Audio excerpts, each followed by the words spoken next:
Ouais, j'ai envie de dire tout ça pour ça.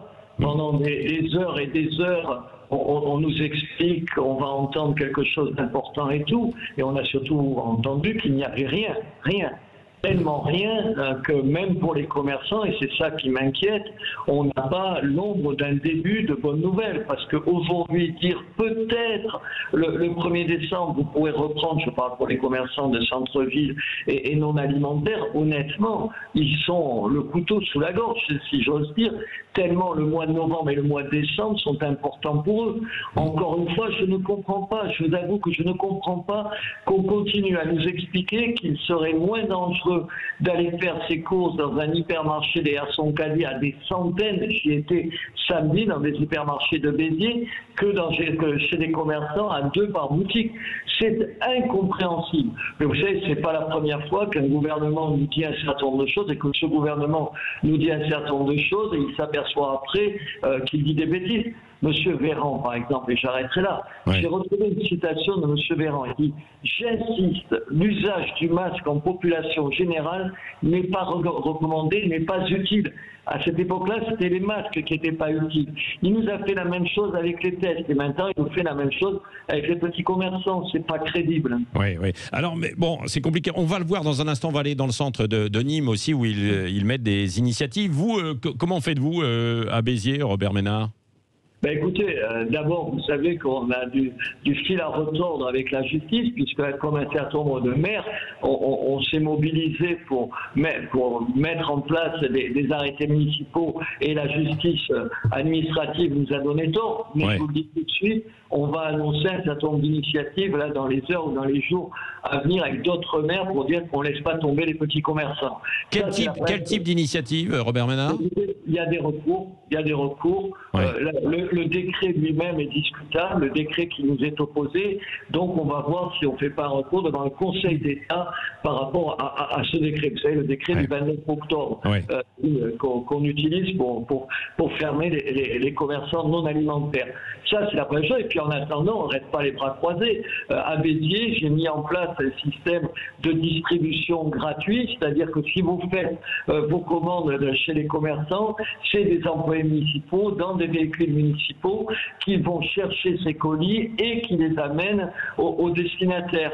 Par ailleurs, là, je suis aussi, vous savez, le président de l'agglomération, et donc j'ai décidé avec la région de prendre en charge les loyers. On ne va pas attendre le gouvernement et les desiderata des propriétaires, des gens qui sont les propriétaires de ces commerces, des murs de ces commerces, et on va jusqu'à 1 000 € par mois. La moitié va être payée par la région et l'autre moitié par l'agglomération de Béziers. On vient de mettre en place un site internet pour tous les commerçants qui aujourd'hui ont besoin qu'on leur commande un certain nombre de choses. Vous avez compris, il y a le volet judiciaire, il y a la dénonciation politique, parce que je crois que c'est irresponsable l'attitude du gouvernement, c'est eux qui sont irresponsables avec les petits commerçants, c'est pas moi et les autres maires qui sont irresponsables pour les mesures qu'on prend, et puis tout de suite on fait un certain nombre de choses. Oui, mais alors s'ils ne prenaient pas de décision pour interdire justement que les gens en fait circulent trop et aillent dans les commerces, on pourrait leur reprocher de ne pas prendre de mesures et aussi les poursuivre juridiquement par la suite. Vous avez vu ce qui s'est passé en fait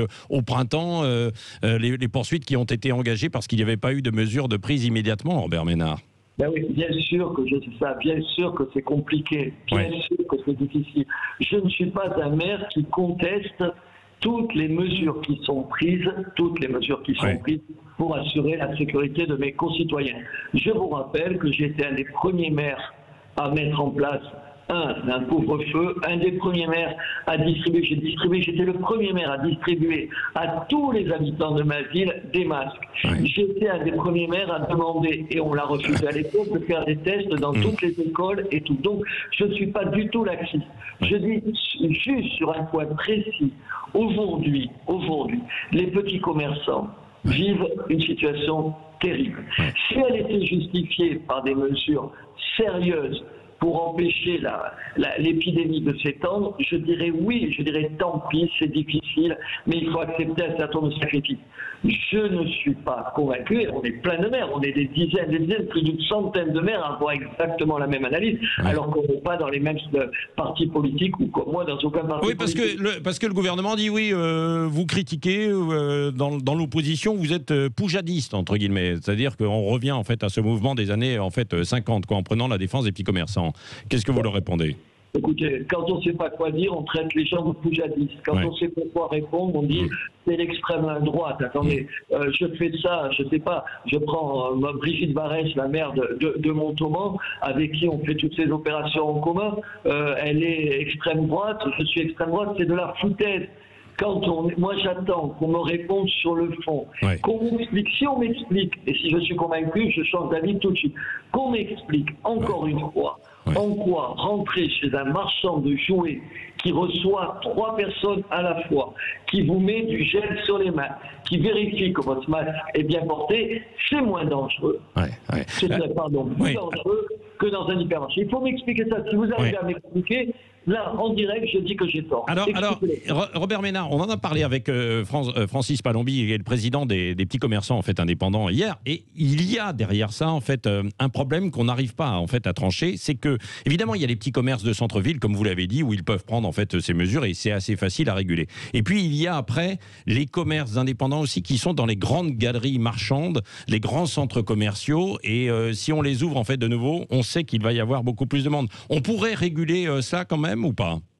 Ah oui, mais moi j'ai pris un certain nombre de décisions, je vous le disais à l'instant, par exemple sur les affaires de loyer.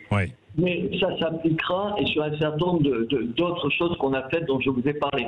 Ça s'applique aux petits commerces, à l'exclusion des centres commerciaux et des galeries marchandes. Ce n'est pas la même situation et je n'ai pas la même approche. C'est difficile pour les commerçants en question.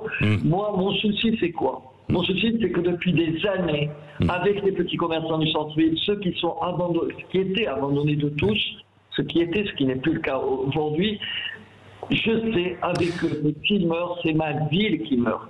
C'est ma ville qui meurt. Le gouvernement le pense comme moi, puisque depuis 2 ou 3 ans, il a mis en place des aides, et je remercie les pouvoirs publics, spécifiques pour ces petits commerçants de centre-ville. Pas des galeries marchandes, pas des centres commerciaux, les petits commerçants des centres-villes, des centres historiques.